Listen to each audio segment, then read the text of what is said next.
بسم اللہ الرحمن الرحیم۔ السلام علیکم۔ آج ہم بات کریں گے دو اہم کیسز کے حوالے سے۔ ایس پی کو ایک خاتون کو ہراساں کرنے کی بنیاد پر مقدمہ درج کیا گیا ہے اور ان کے خلاف کارروائی شروع کی گئی ہے۔ انتہائی افسوسناک معاملہ ہے کہ ایس پی رینک کا پولیس افسر ہو اور وہ خاتون کو ہراساں کرے اور پھر وہ گنہگار پایا جائے، جس کی وجہ سے ان کے خلاف مقدمہ درج ہو۔ اس کی تفصیل بھی میں آپ کے ساتھ شیئر کروں گا، اور ساتھ ہم بات کریں گے بالاچ بخش کے ماورائے عدالت قتل پر بالآخر سی ٹی ڈی افسران کے خلاف مقدمہ درج کیا گیا ہے۔ بلوچستان کے علاقے تربت میں زیر حراست بالاچ مولا بخش کے مبینہ ماورائے قتل کے خلاف محکمہ انسداد دہشت گردی کے ایس ایچ او اور دیگر اہلکاروں کے خلاف مقدمہ درج کر لیا گیا ہے، اور بلوچستان حکومت نے معاملے کی تحقیقات کے لیے فیکٹ فائنڈنگ کمیٹی بھی تشکیل دے دی ہے۔ محکمہ انسداد دہشت گردی سی ٹی ڈی کے مبینہ آپریشن میں مارے جانے والے نوجوان بالاچ بلوچ کے ورثہ کی مدیت میں ڈسٹرکٹ اینڈ سیشن جج تربت کے احکامات پر سی ٹی ڈی کے ایس ایچ او سمیت دیگر اہلکاروں کے خلاف مقدمہ درج کیا گیا۔ مقدمے کی کاپی کے مطابق تربت سٹی پولیس اسٹیشن میں مقتول کے والد مولا بخش کی مدیت میں یہ مقدمہ درج کیا گیا۔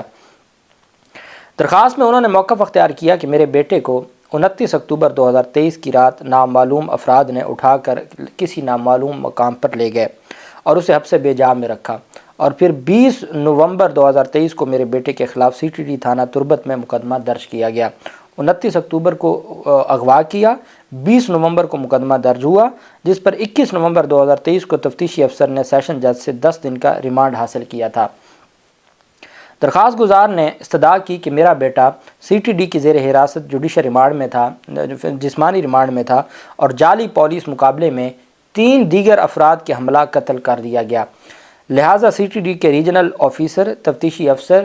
ایس ای او اور لاک اپ انچارج کے خلاف مقدمہ درج کیا جائے۔ دوسری جانب محکمہ داخلہ بلوچستان نے بالاچ مولا بخش کے مبینہ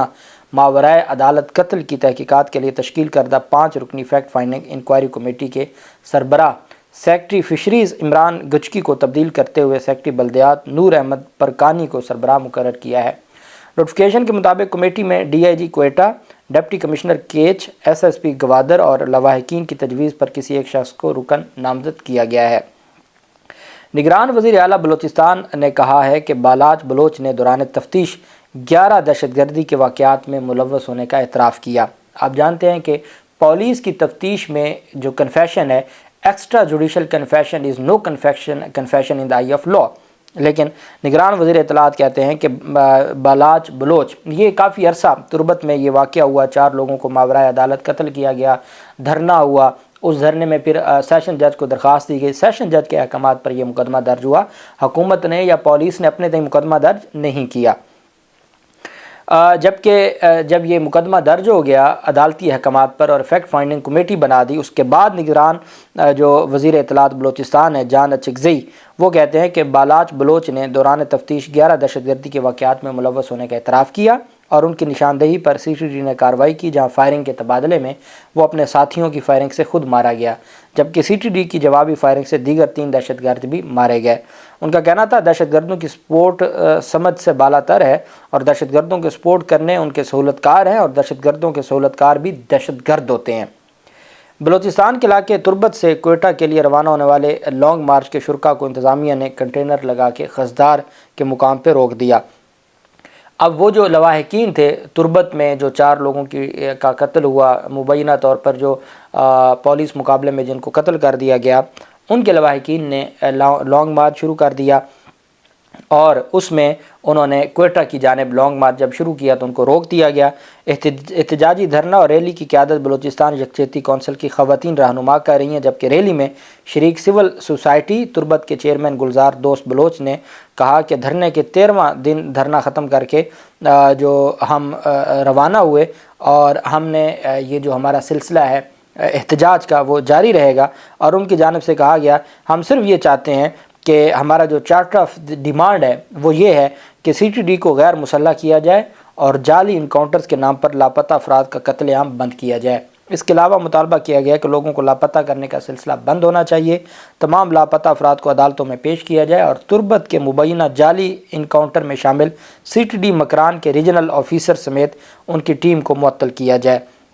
اس بنیاد پر چونکہ ہماری جو اتھارٹیز ہیں ان کی جانب سے کوئی مقدمہ درج نہ ہوا، کوئی کارروائی نہ کی گئی، تو پھر یہ سیشن عدالت میں گئے، سیشن جج صاحب نے ماورائے عدالت قتل میں ملوث تمام پولیس افسران کے خلاف مقدمہ درج کرنے کا حکم دیا تھا۔ بالآخر کئی دن گزرنے کے بعد یہ مقدمہ درج ہوا ہے، اور مقدمہ درج ہونے کے بعد یہ کارروائی شروع ہو جائے گی۔ اب چونکہ مقدمہ درج ہوا ہے، جہاں نگران وزیر یہ کہہ رہا ہے کہ جی یہ دہشت گردی کا ہی وقوع تھا، وہ دہشت گرد تھے، دہشت گردوں کے ہم جو ٹھکانے پر چھاپہ مار کارروائی کی اور وہاں یہ سارا کچھ ہوا، اور پھر ساتھ انہوں نے اگلی بات بھی بتا دی کہ جو ان کے حق میں بات کرے گا وہ دہشت گردوں کا سہولت کار ہوگا، اور جو دہشت گردوں کا سہولت کار ہوگا وہ بھی دہشت گرد ہوگا۔ تو پھر آپ اندازہ لگا لیں وہ فیکٹ فائنڈنگ رپورٹ کا کیا فائدہ، وہ انکوائری کا کیا فائدہ کہ آپ نے ایک طرف فیکٹ فائنڈنگ انکوائری کمیٹی بنائی ہے، دوسری طرف آپ خود ہی آپ نے دہشت گرد ہونے کا لائسنس بھی جاری کر دیا ہے، اور آپ نے اس وقوع کو بھی درست وقوع تسلیم کیا جی کہ یہ حملہ ہوا اور اپنے ساتھیوں کی فائرنگ سے یہ قتل ہوا۔ تو پھر فائدہ ہی نہیں ہے فیکٹ فائنڈنگ کا، پھر آپ ان کو متاثرین کو کیا ریلیف دیں گے؟ جب عدالت یہ کہہ رہی ہے کہ بھلے وہ دہشت گرد تھے لیکن ماورائے عدالت قتل آپ کے پاس اختیار نہیں تھا، عدالت مقدمہ درج کرنے کا حکم دے رہی ہے، تو عدالت کسی ثبوت کی بنیاد پر، کسی حقائق کی بنیاد پر ہی یہ بات کر سکتی ہے نا۔ ہوا میں بات تو نہیں کی عدالت نے، لیکن ہمارا ایک نظام ہے جو چلتا جا رہا ہے۔ دوسری جانب پشاور میں خاتون کو ہراساں اور تشدد کرنے کے الزام پر خیبر پختونخوا کے سینئر پولیس افسر کے خلاف مقدمہ درج کیا گیا ہے۔ یہ سینئر پولیس افسر ہیں ایس پی عارف خان، ان پر خاتون کو ہراساں کرنے کے خلاف مقدمہ درج کیا گیا ہے۔ یہ خیبر پختونخوا پولیس کا جو بیڑا غرق اس 11 مہینوں میں نگران حکومت نے کیا ہے، اس کی مثال نہیں ملتی۔ حالانکہ جو خیبر پختونخوا پولیس کے حوالے سے تھا کہ وہ گھروں پہ چھاپے مار کارروائی اس طرح سے نہیں کرتی، وہ چادر اور چار دیواری کا تقدس پامال نہیں کرتی، وہ اپنی روایات کو برقرار رکھتی ہے، لیکن انہوں نے چن کے یہاں سے لوگوں کو بھیجا اور اپنے خاص لوگوں کو وہاں نوازا، جو فضل الرحمان کے لوگ تھے، جو پی ڈی ایم کے لوگ تھے، اور انہوں نے خیبر پختونخوا پولیس کا بیڑا غرق کر دیا۔ پریس کانفرنس جو ایک خاتون کی جانب سے زوجہ محمد ارشاد نے پریس کانفرنس میں پولیس افسر پر الزام عائد کیا کہ ایس پی عارف خان اس سے زبردستی شادی کرنا چاہتا تھا۔ وہ پہلے کسی کی خاتون ہے، محمد ارشاد نامی شخص کی وہ خاتون ہے، اور انہوں نے الزام عائد کیا کہ ایس پی عارف خان اس سے زبردستی شادی کرنا چاہتا ہے۔ ایس پی عارف خان مجھے، میرے خاوند اور بچوں کو دھمکیاں دے رہا ہے، جبکہ اس نے اپنے گھر میں مجھے مارا پیٹا۔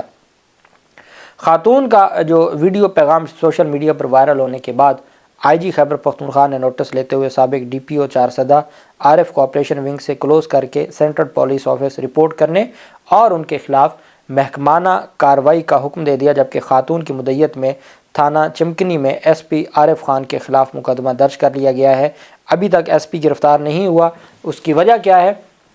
اس کی وجہ یہ ہے کہ کبھی بھی پولیس والے، اب آپ اندازہ لگائیں کہ وہ سول جج جس کی اہلیہ نے ایک بچی پر تشدد کیا تھا، اور رضوانہ جو کم سن بچی تھی تشدد کیس میں، بار بار لاہور ہائی کورٹ کے چیف جسٹس کو درخواست دی گئی پولیس کی جانب سے کہ ہم نے جے آئی ٹی بنائی ہے، اس کیس میں ہم اس سول جج عاصم حفیظ کو بھی شامل تفتیش کرنا چاہتے ہیں، ان کو اجازت نہیں دی گئی، اور اب عدالت نے خود ہی انکوائری کا حکم دیا ہے سیشن جج راولپنڈی کو۔ تو مطلب یہ ہے کہ جہاں جس کا بیٹی بھائی ہے اس کے خلاف کارروائی نہیں ہو سکتی، وہاں سی ٹی ڈی کے اہلکاروں کے خلاف مقدمہ تو درج ہوا، لیکن بعد میں اسی پولیس نے چلان میں ان کو بے گناہ لکھ کے اخراج رپورٹ بنا دینی ہے، تو اس کا کیا ہوگا اخراج رپورٹ کا؟ اسی طریقے سے اگر یہ ایس پی ہے، اس کے خلاف مقدمہ درج ہوا ہے، تو بعد میں اسی کے ہی ماتحت نے تفتیش کرنی ہے، اسی ایس پی کے ماتحت نے تفتیش کرنی ہے، پورے کا پورا نظام کھڑا ہو جائے گا۔ آپ نے دیکھا یہاں بیوروکریسی کو این آر او دینے کے لیے نون لیگ کو پتہ ہے کہ بیوروکریسی کے آر اوز اور ڈی آر اوز ہوں گے، اور کیسے ہم انتخابات میں دھاندلی کروا سکتے ہیں۔ انہوں نے پہلے اینٹی کرپشن کے ذریعے ایک آرڈیننس جاری کیا جو گورنر پنجاب کے ذریعے کہ جی اینٹی کرپشن ان کے خلاف ایسے کارروائی کرے گی، اور بغیر ان کے جو سینئر ہے اس سے رہنمائی لیے یا اجازت لیے نہ مقدمہ درج کر سکتی ہے، نہ گرفتار کر سکتی ہے۔ پھر نیب نے این آر او دے دیا، نیب نے باقاعدہ ایس او پیز جاری کر دیا جی کہ افسران کے خلاف کوئی ایسی جو نامعلوم انفارمیشن ہوگی اس پر کارروائی نہیں ہوگی۔ انفارمیشن جو آئے گی، جو انفارمیشن دینے والا ہوگا اسے بیان حلفی لیا جائے گا کہ اگر آپ کی انفارمیشن غلط ہوئی تو آپ کے خلاف کارروائی ہوگی، اور پھر